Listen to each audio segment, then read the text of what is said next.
नमस्कार। काफ़ी बातों के सिलसिले में आप सबका हार्दिक स्वागत है। सूर्योदय होते ही गर्मा गर्म कॉफ़ी हाथ में लेकर समाचार पत्र पढ़ने की आदत हम में से अधिक लोगों में पाया जाता है। समाचार पत्र खोलते ही कुछ लोग सीधे से स्पोर्ट्स कॉलम देखना पसंद करते हैं, तो कुछ लोग सेलिब्रिटी से भरा हुआ पेज 3 देखना पसंद करते हैं, तो कुछ लोग राजनीति में रुचि रखते हैं। मगर इन कॉलम्स के साथ साथ समाचार पत्र में एक ऐसा प्रत्येक कॉलम भी मौजूद है जिसका नाम ऑबिचुरी कॉलम है। अंग्रेजी का ऑबिचुरी शब्द लैटिन भाषा के ओबेर शब्द से लिया गया है। इसमें ऑब का अर्थ समीप और आयर का अर्थ है जाना। मृत्यु के समीप जाने के अर्थ में ओबेर शब्द का प्रयोग किया जाता है। साधारणतः इस कॉलम में हाल ही के दिनों में दिवंगत व्यक्तियों का समाचार उनके तस्वीर के साथ छपते हैं। साथ में अंतिम संस्कार का दिन, समय और प्रदेश के बारे में भी सूचित किया जाता है। उनकी स्मृति में आयोजित करने वाली शोक सभाएं, भजन, प्रार्थनाएं आदि की भी घोषणा ऑबिचुरी कॉलम में मिल जाता है।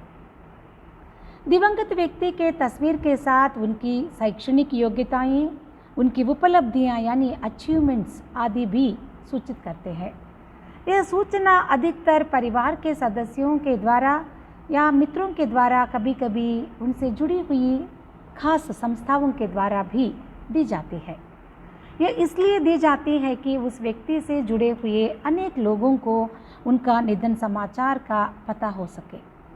दिवंगत व्यक्ति हमारे लिए अपरिचित होने के बावजूद भी जब हम उस व्यक्ति के बारे में पढ़ते हैं, उस व्यक्ति का जीवन आदर्श और जीवन मूल्य हमारे लिए भी अनुकरणीय हो सकते हैं। हमारे जीवन में हम अनेक लोगों से मिलते रहते हैं। हमसे मिले हर व्यक्ति से हमारा संपर्क रहे या ना रहे, मगर उनका प्रभाव हमारे जीवन में ज़रूर रहता है। लॉ ऑफ अट्रैक्शन सिद्धांत भी इसी बात पर जोर देता है। हमारे जीवन में आया हुआ हर व्यक्ति हमें या तो सिखाता है या हमसे कुछ सीखता है। यह चक्र को पूर्ण विराम देने की ताकत सिर्फ मृत्यु में है। ऑबिचुरी कॉलम से संबंधित देश विदेशों में अलग अलग मान्यताएं हम देख सकते हैं। बल्गेरिया देश में सड़क के कोने के दीवार को ऑबिचुरी कॉलम के लिए रखा जाता है। उस दीवार पर मृत व्यक्तियों के तस्वीर के साथ अन्य विवरण भी दिया जाता है। यूरोपियन देशों में ऑबिचुरी समाचार पत्रों में छपने के साथ साथ obituary bands, obituary T shirts और कैप्स भी प्रत्येक स्थान लेते हैं, जो शोक सभाओं में उपयोग करते हैं। साधारणतः न्यूज़ ऑर्गेनाइजेशंस बड़े बड़े लोगों के ऑबिचुरीज को छोटे और बड़े आकार में तैयार करके रख लेते हैं।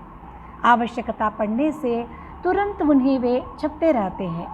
द लॉस एंजल्स टाइम्स पत्रिका एलिजाबेथ टेलर के मृत्युलेख यानी ऑबिचुरी को 1999 में तैयार कर रखा था, जिसे 2011 में उसके देहांत के बाद पत्रिका में छपे थे। आजकल ऑनलाइन में भी ऑबिचुरी कॉलम हमें मिल जाता है, जो पूर्ण रूप से निःशुल्क यानी फ्री है। ऑबिचुरी कॉलम को एक बार आप गौर से देखिए और पढ़ने की कोशिश कीजिए। उस कॉलम के अंतर्गत छपे हर तस्वीर एक बात का संदेश ज़रूर देता है कि हर व्यक्ति की मौजूदगी मान्य रखता है। उस व्यक्ति को खोने के बाद शून्यता का एहसास उसके परिवार वाले, मित्र या शुभचिंतक ज़रूर करते हैं। आध्यात्मिक दृष्टि से भी हम सब जानते हैं कि हमें एक न एक दिन इस जगत को छोड़कर जाना ही होगा, मगर हर एक व्यक्ति को एक उद्देश्य यानी पर्पस के लिए इधर भेजा गया है।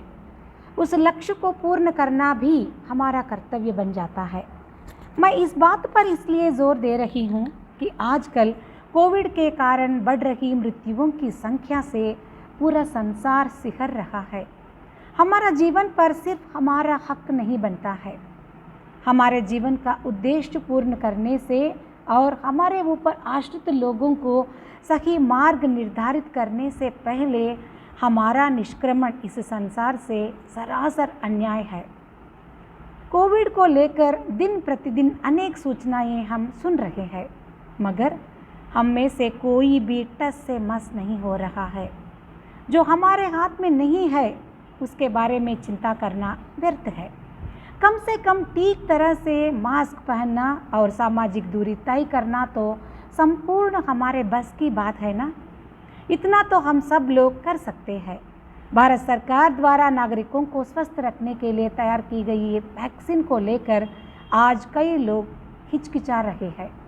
वैक्सीन लेने के बारे में फैली दुविधाओं से यानी कन्फ्यूजन से मुक्त होकर आप वैक्सीन ले लीजिए। ये आपके लिए ज़रूर सहायकारी होगा।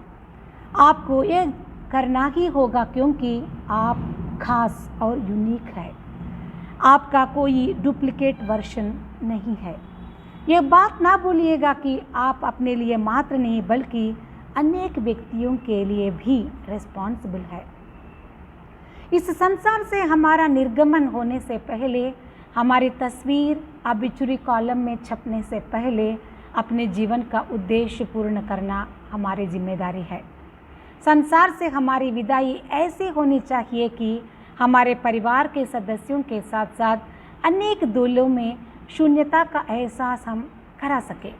तो निसंकोच हम कह सकते हैं कि आपका जीवन सार्थक बन गया है। अगर आपको ये वीडियो पसंद आया हो तो अपने मित्रों से ज़रूर शेयर कीजिएगा। साथ में आप अपने कमेंट भी हमारे साथ ज़रूर बांटिएगा। अगले हफ्ते एक नए विषय के साथ आपके सम्मुख फिर मैं आ जाऊंगी। तब तक के लिए मुस्कुराते रहिएगा। धन्यवाद।